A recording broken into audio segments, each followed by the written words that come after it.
And joining me now for more on this big development is Hansraj Ahir, Chairman of the National Commission for Backward Classes. Hansraj Ahir जी, कलकत्ता उच्च न्यायालय के इस आदेश को आप किस रूप में देखते हैं?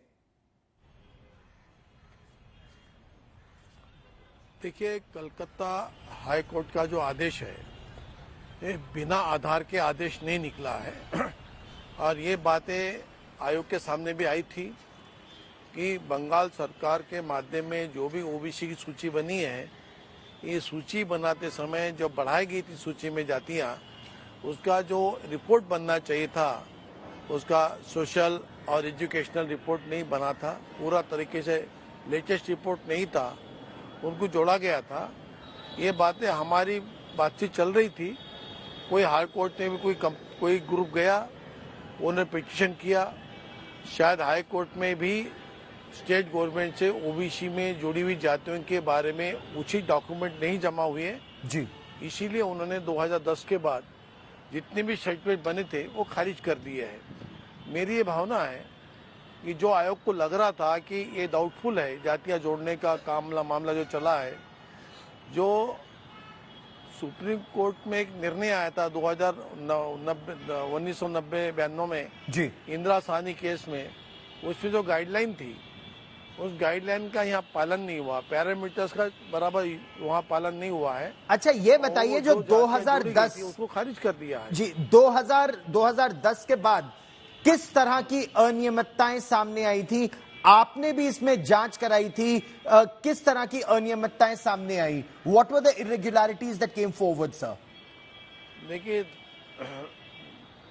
2010 के पहले 10 तक यहाँ पर 108 जातियां ओबीसी में थी बंगाल में, पश्चिम बंगाल में, और 2011 में इसको बढ़ाकर 71 बढ़ाई गई और इसको 108 को 179 किया गया।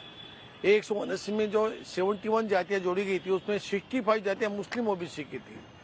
ये जो बात थी ये रिपोर्ट बनाए बगैर ही जोड़ी गई थी।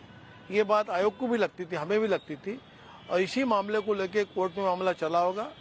कोर्ट ने भी इसमें कुछ देखा, इसमें सच्चाई सामने आई है और इसीलिए कोर्ट ने निर्णय दिया है कि 2010 के बाद जो भी ओबीसी सर्टिफिकेट बने हैं वो खारिज कर दिए हैं। ये कोर्ट को लगा है, कोर्ट का मैं स्वागत करता हूँ। आयोग चाहता है कि मूल ओबीसी को उसका आरक्षण का लाभ मिले, मूल ओबीसी को जी, यानी 2010 अनियमितताओं के माध्यम से जो ओबीसी बने हैं जी 2010 के बाद तो किन किन को, मतलब आपने कहा कि अधिकतर उसमें अल्पसंख्यकों को या मुसलमानों को ही ओबीसी की श्रेणी में डाला गया, हिंदुओं की उस सूची में वृद्धि कम हुई, न के बराबर हुई। लेकिन क्या आपको ऐसा भी लगा इसमें गैर मुल्कियों को भी शामिल किया गया? नहीं, उसमें देखिए 6 जातियां गैर मतलब अर्थात हिंदुओं की थी और 65 जातियां मुस्लिमों की थी। अब यहाँ बात यह आती है कि जातियां जोड़ने के लिए आयोग का विरोध नहीं है। मैंने जैसे बताया कि जो पैरामीटर्स है, जो गाइडलाइन है, उसका पालन होना चाहिए, वो पालन नहीं हुआ होगा, इसीलिए हाई कोर्ट ने खारिज कर दिया है। अब यहाँ ये बात सामने आ रही है, आप कोई भी स्टेट में गैर रास्ते से ओबीसी में या अन्य जाति में वर्ग में किसी जाति को जोड़ा जाएगा तब उसका पैरामीटर्स गाइडलाइन का पालन होगा पूरे देश में। ये कलकत्ता हाई कोर्ट के डिसीजन से बहुत बड़ी सामने बात आई है, उसका मैं स्वागत करता हूं। तो क्या यह आरोप लग रहा है कि ममता बनर्जी सरकार ने उसका पालन नहीं किया, क्योंकि कहा यह जा रहा है कि ओबीसी आरक्षण में सेंधमारी हुई?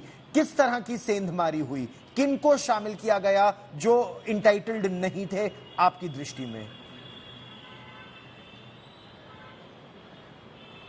देखिए, जो पैरामीटर्स है, जो गाइडलाइन है, उसका पालन होना चाहिए, नहीं हुआ, ये कोर्ट ने भी माना, इसीलिए खारिज किया है।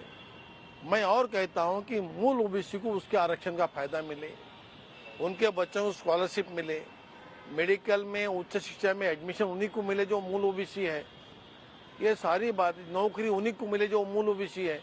अब यहाँ पर हजारों लोगों को नौकरी मिली है जो आज के निर्णय से पता लगता है कि वो मूल ओबीसी नहीं थे जी। जो मूल ओबीसी है उनका तो नुकसान हुआ है, आगे नहीं होगा। इसलिए स्वागत करना चाहिए हाई कोर्ट के निर्णय का। धन्यवाद।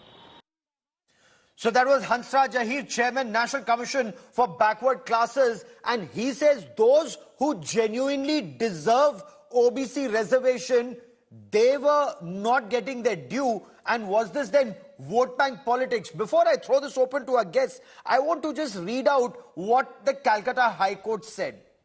The court is of the view that the selection of 77 classes of Muslims as backward is an affront to the Muslim community as a whole. This court's mind is not free from doubt that the said community has been treated as a commodity for political ends.